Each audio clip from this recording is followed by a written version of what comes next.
the pot of flower, the pot of rose. Rose is a flower that I cherish so much, and I have a special affinity to it since when we were young. We would go to our summer villa with our grandparents, and there was nothing to do. And to spend my time, I would follow the birth, the budding, the maturing, the opening of the flower until its last breath. And I would watch its petals fall one by one after having experienced its beauty, its aroma, its growth, its life. So for me, roses have a special meaning. Needless to say, my mom's name was Rose as well. But today, the pot of rose came to me because I was listening to a podcast and a monk was asked this question. If you had one thing, only one thing to say, what would it be? And the monk took its time. And after pondering, he said, simply a pot of a flower. The pot of flower. And then the interviewer said, okay, what's the meaning of it? He smiled and said, simply the pot of flower. I took the week to ponder on it, and it's rich in meanings, rich in nourishment. It symbolizes life and potential, love and expansion, care and beauty, and our belonging as well as mystery. Life is magical. We are magical. It's just a matter of tapping into it. Let me divert.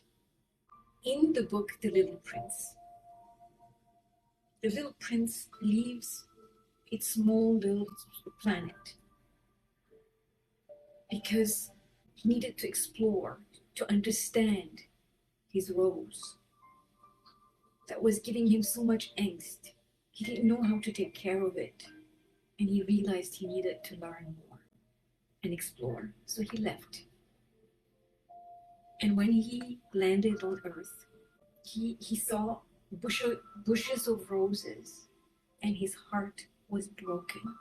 And he said, I thought my rose was unique. And here we are. And each one of them said, hello, hello, hello, each one. And there were thousands of roses. And he was so saddened because I thought my rose was unique. I thought it was the only marvel that I had seen. And to his surprise, the wise fox said to him, your rose is unique because you take care of it. It is your unique, beautiful rose. Each one of us is unique. Our loved ones are unique. So when I go back to that pot of rose, to the pot of flower that the monk said, it contains everything in it. It is life. It is love. It is nurturing. It is potential. And it is focus.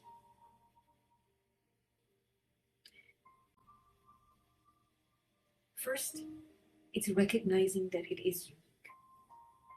That pot is enough to allow the growth of a flower Let's call it the rose. That rose could be our loved one. It could be our potential. It could symbolize the goal we are after. It can symbolize our child. It can symbolize the work of art that needs to be born from us. It could symbolize our higher selves. It starts by us recognizing it, giving it its value, seeing it as our unique, beautiful flower, accepting it, falling in love with it.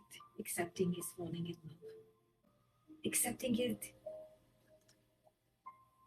with all that it carries within it. So seeing its potential, right? And tending to it.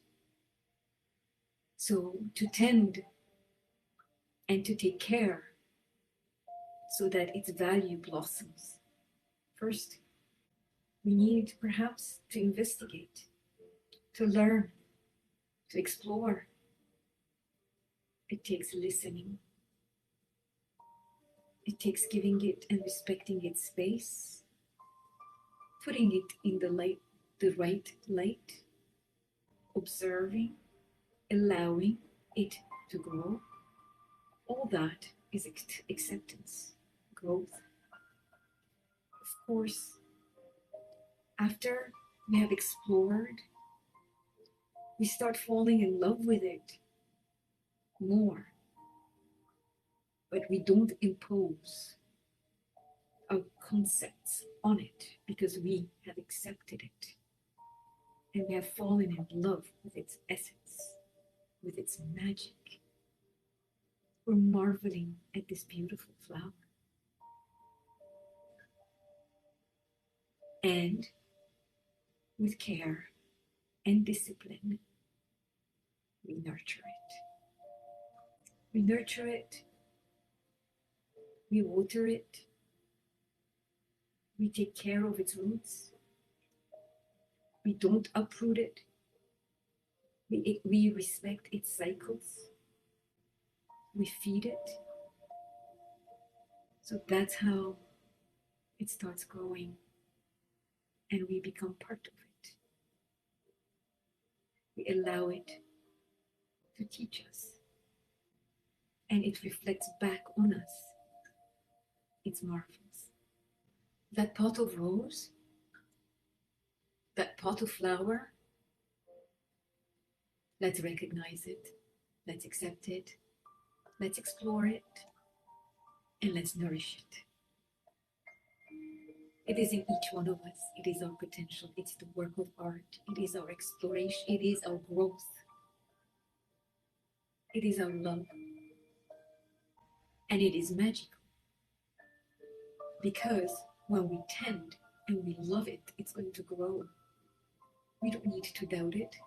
We trust it. We're marveling at it. We're allowing it to be what it needs to be. And we fall in love with it. But it takes discipline. It takes belief. And it takes stepping away from it so that we can observe it from far as much as looking at it from close. So this week, I invite you to explore your pot of flower, to take the time and to decompress from this rushed, product-driven society so that we recognize what needs to grow and what is it that we love. What is it that we are nurturing? What is it that we're marveling at? Because it needs us. It needs our attention. And it needs our love. It starts by recognizing it first.